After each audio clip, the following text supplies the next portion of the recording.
what those individuals then just feel is that they're like a mule working in their business and burning out. Whereas if you create a bigger perspective for them, then they start to look at the value, like how can I value what I'm offering clients so that I can invite, because a lot of times it is an energetic experience.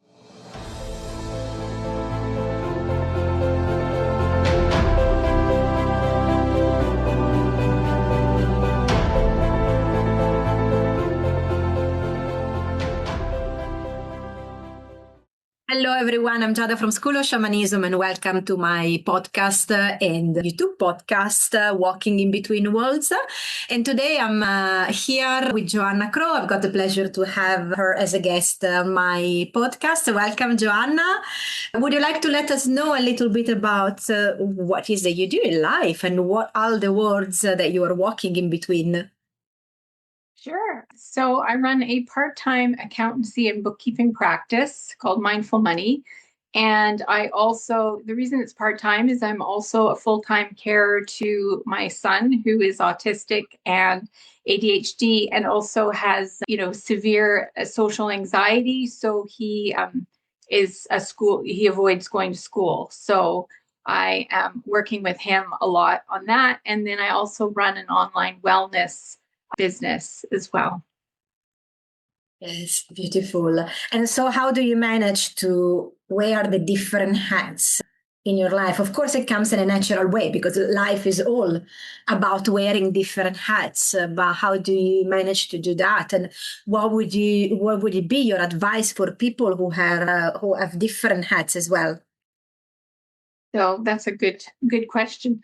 My overarching sort of belief is that you have to be well to do well, which is why there's like the natural segue with wellness and business. And then with that in mind, the thing I haven't mentioned is within my bookkeeping and accountancy practice, I also have a money coaching leg. So that's financial wellness. And inside of like talking about financial wellness and prosperity, if you don't, your greatest form of wealth is your health, as they say. And so that's sort of the common thread around everything. In terms of being a full-time carer to my son, again, the number one priority is his wellness. And so I think we've worked together because we believe that everything is interconnected and everything, so the fact that I have to navigate working from home and dealing with, like parenting, like any parent is, it's there as a gift and as a point of view that then allows me to focus with my, say my accountancy practice clients on their wellness, making sure they don't burn out, so that, we're in constant conversation about, their performance financially. But inside of that is always, I have a lot of clients who run, let's call them lifestyle businesses. So they're very much, they've started their business for, time, flexibility, and freedom, as well as financial freedom. Yeah. And what are the most common questions that people come to you with in your money coaching business? What are the things that people are more worried about?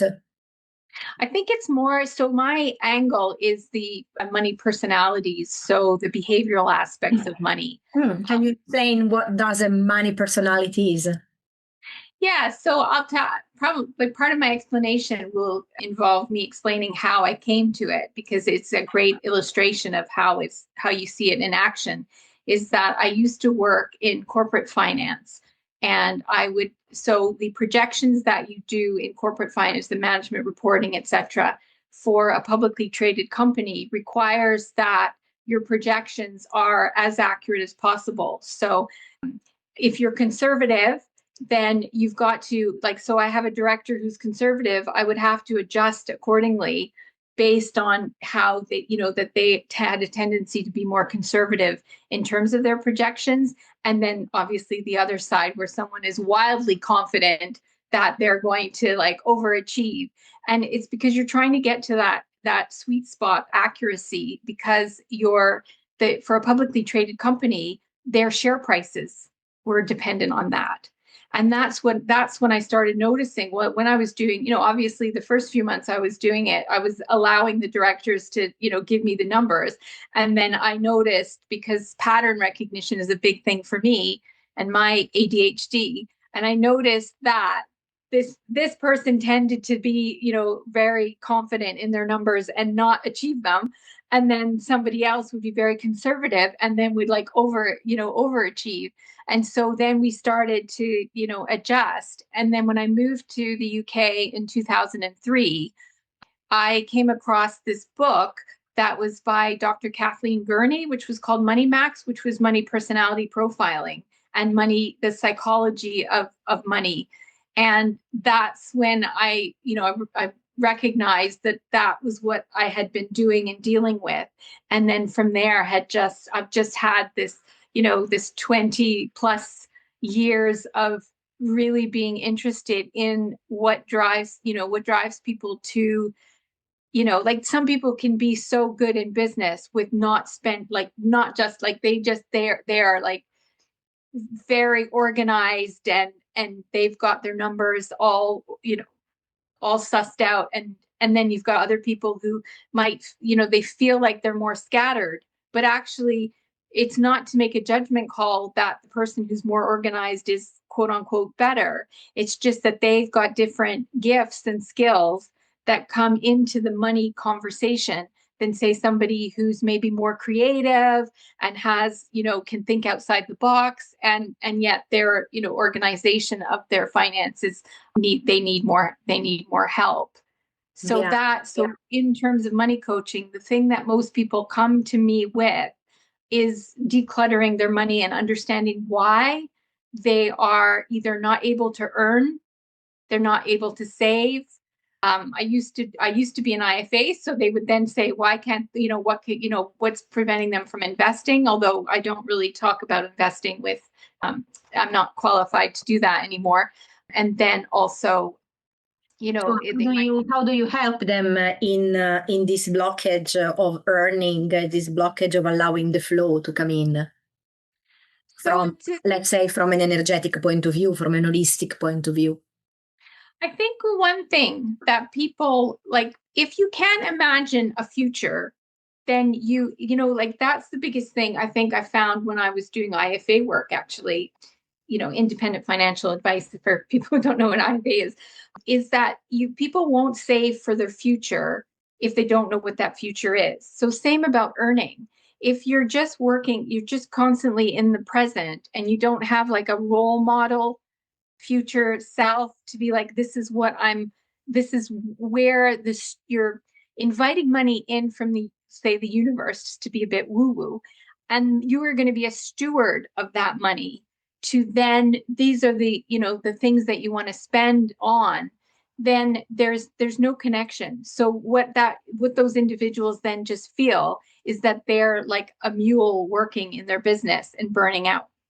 Whereas if you create a bigger perspective for them, then they start to look at the value, like how can I value what I'm offering clients so that I can invite, because a lot of times it is an energetic experience where people are no more clients, they're creating that repelling for, for the business, or there's just no scope in their life to expand. So it's a conversation when it comes to earning, increasing their earning and growing. For me, it's an expansion conversation, because a lot of times what I notice when people are talking to me and they haven't grown is their language in just a conversation. I help them in as simply as having a conversation, being a container for them to have the conversation. Then me notice their language is in lack mentality, or in constriction, and just being able to like I'm very, I hope is if somebody's just listening to this as a recording, they're going to be like, well, what's she saying? Because I'm using my hands, but it's shifting the conversation into an expansion one. And why is there this taboo in spiritual people to speak about money? Say that again. Why is what? Why is there this taboo in spiritual people, some of them, to speak about money? Because, of course, they are against materialism, so we shouldn't speak about money. And all the time when they teach, they always say that, but I teach, I share this just because I like it. It's not a business. There is always this fear. And I see that all the time, especially also people, I don't know, coming and teaching yoga in my center. They don't have the courage to admit that there is nothing wrong in earning money for what you do. Yeah. Well, I think that's also part of the conversation for expansion, is that when you look at your role model self and you see the type of things that you actually could create with having more money and possibilities of like, oh, actually, the fact that I can do more good in the world if I have money, and what are those specific things that you would actually do? So when I'm speaking to someone who says, I want more money for, so I'll relate it personally because you can see how it would relate to business, is that if you had somebody who says, like, I've had clients who said, I want more money so I can take more holidays. Well, my idea of a holiday is very different potentially to someone else's idea of a holiday. So getting more specific in the law of essentialism, like getting into the essence of what you want. So if somebody is very spiritual, it's like, okay, well, let's get to the essence of that spirituality, of what you would want to create. And then you can speak to the universe in the sense of bringing that energy and saying, okay, this is what I want to create with that money. And so then you can create a contract, for lack of a better term, with the universe to say, this is the intention, this is where I'm going. And that takes you, the person is no longer, it's not about them anymore. It's about using this money for the benefit of other people, but lots of people are blocked already by the first idea. Yeah. Well, and I think that having the conversation allows them to then be able to, the more conversations you have about money, the more comfortable you are about speaking about it. It's one of these things where I can, sometimes it's not like you ask someone how much they earn, because a lot of people tell me because of my accountancy background and when I was an IFA.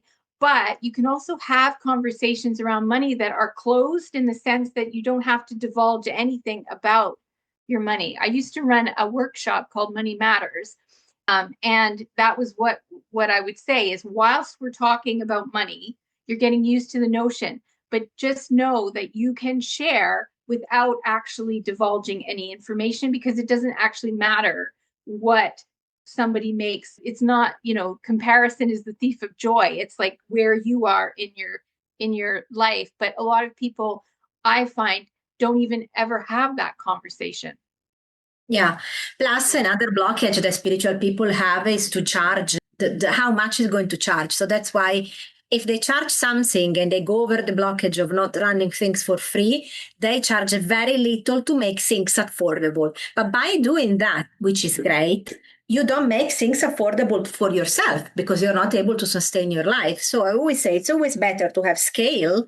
Then, of course, the problem is that people, because I also in my shamanic year course, I got 3 tiers that people can choose. And not necessarily they will go for the lower one. The majority of the time, they do low or middle. There isn't a big difference between of them, but at least I can make things accessible to all of them. But just decide a price that is very low in order to support other people only. You are not supporting yourself because you're putting a lot of effort, a lot of time, and that's not paying back this to you. Yeah, and also you have to think about from the point of view of if they're doing this for a business, is that you've got, like, I think what the technical term is, badges of trade, so that it's not a hobby business. So again, you've got to think of that, is that if you're not charging commercial rates, then you run the risk of being, of over time not being considered a profit-seeking business. Yeah, but there are, for example, some businesses, like for example, in my shamanic business, normally the courses in the States, they are much, much more expensive than those that we charge here. So I've heard that from people sometimes. I found your course is cheaper than the one over there, which doesn't mean necessarily that the one over there is delivering a higher value in that. But over there, shamanism is more popular and more pricey in general. Yeah. But again, I guess it wouldn't be a comparison with what, commercially would be, for my definition, would be that you have looked at what you need, what the business needs, and what profit is there if it's a limited company for you to take dividends, or if you're, a sole trader, that you're actually making money from it. Yeah. You keep the rates within the market of your own country, pretty much. Yeah, exactly. Yeah. Yeah, but some people, of course, I mean, as I said, they charge, they keep this charge of the classes, the courses very low, just because of course, then the majority of the time they have a day job, and so they can afford to do that, but they will still remain in their day job, their own life, because they're not considering in a serious way their other business. Yeah. And you would hope that over time their confidence would grow in their, as their competence grows, and then they would feel like they could have this as like a conversation. Like even if you had a conversation with them about raising their prices in like 6 months, in a year, and how do they feel about it now? Where in their body do they feel the friction? And then how do they make it so that it is frictionless and that they can grow into that? Because of course you could have, I mean, the thing is too, is looking at the price point that they're using, what is the quality in terms of synergy of the clients that are coming to them? And actually, if they charged more, would more of their tribe actually be finding them? Yeah, no, of course they need to deliver, they need to deliver a value, but the problem is that not necessarily it's always the case. Of course, debatable what is value or not, but Yeah, it's for each individual. I mean, they have to, consider. I mean, if they're very happy with what they're charging, and someone, again, you have external judgment where you have to sit and say, okay, if someone comes to me and says, I'm not happy with my pricing, and then in the course of the conversation, it's because their in-laws told them that their pricing was too low, or there's that conversation with what they're, which part of running their business is actually them running their business, and what part of running their business is actually all the noise of people giving their opinions. yeah. Yeah, it depends if it's others or it's self-sabotage because you are afraid of success, afraid of putting your prices up in general. Then, of course, it depends from that point of view what comes out. Because sometimes I find that they really want to have their business growing, but there is this self-sabotage element. Yeah. Yeah. Absolutely. It's self-preservation. If somebody's not like doing an action, there's a coaching technique that I use it's called Inner Freedom Method, but it's about memory pops that happen whilst you're discussing. It's like, where is the where is the energy or the friction in your body, and when did you feel that before? And then sometimes they can go back and go, oh, it's because this one comment that an ex-boss said 20 years ago. Yeah, that's And it's a trauma. in their body. Yeah, yeah, a small t trauma. Yeah. Yes, 100%. It's where in shamanism a part of your soul would leave because of that comment. Absolutely. And you said it was just a random episode on an afternoon in the office. I bet you also get lots of people coming with money issues. Oh, yes, yes, lots of the time that they want to come and do courses. And then maybe I see that there is the issue then starting their own practice afterwards in general, because it's great after a course that you take the practice into practice, but not necessarily happens. They just keep doing what they do. Sometimes they include some elements, but doing that as 100% like becoming shamanic practitioner, I still haven't, if I'm recalling well, if I'm not forgetting anyone. they are including the practice in what they were doing before, which is also good because they are not changing entirely their head, their role, but they are combining the various things together. Yeah, I would say I've done that myself. I used to do just money coaching, and then like money coaching, and then I would have my, bookkeeping and accounting. And actually now I find that I'm merging them so that it's, a coach approach to, in certain conversations. I'm very collaborative in my way of, like, I'm not the expert.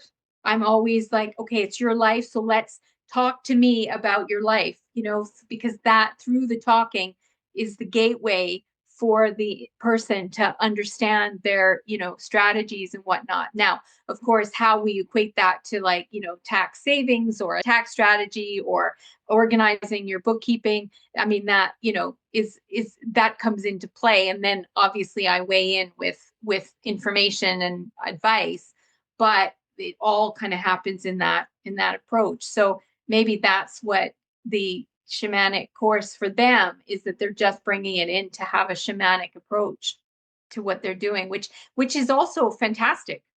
Yeah, of course, because they are creating your product, which is unique, because it's included in whatever they are doing, either the case Reiki, craniosacral, massage, whatever, it's included in that way. But I feel that there is still a resistance in putting themselves out there as a shamanic practitioner.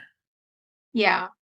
Do you think that's because it's more, like I said earlier when I was talking about money coaching, I said, oh, just in energy. I'm like, oh, just to get woo woo. And actually that's maybe, for me in this conversation going, oh, well, hang on. I don't think it's woo woo, but I just had this voice of like, oh, wait, so maybe there's like that cultural, like the societal. Yeah, because there are lots of proof of cases that were working just one session with no explanation, compared to, as I always say, I don't know, 6 months of psychologist, psychoanalyst, and then you don't sort out things. You improve, but it's not the expected result because you're not working with the spirits. You're just working with the limited human capacities. Absolutely. I totally believe that. I often say that transformation can happen in an instant, in a conversation, in a shift of energy. It's, and not to discount it, for sure. Yeah. So how would people be able to work with you? Where can they find you? Website? So I'm on LinkedIn, Joanna Crow, and also my company is Mindful Money Mindful Money Ltd. So www.mindfulmoneyltd.com. Yeah. What would you be able to help people with? Let's say your core elements of. So so my accountancy practice is growing, but I'm quite busy in that area. It's more the money personality work and the finance, I call it like the financial flow area that I think is, kind of an area where I'm passionate about. I would love to be able to grow it so more people could access their natural ability to, be a person of increase and, and flourish financially. Because of ADHD and autism, I feel like I have a way of working with, neurodivergent individuals, and in a way that helps them understand better. I have that patience. So in that area, definitely I'm interested in talking to people about that.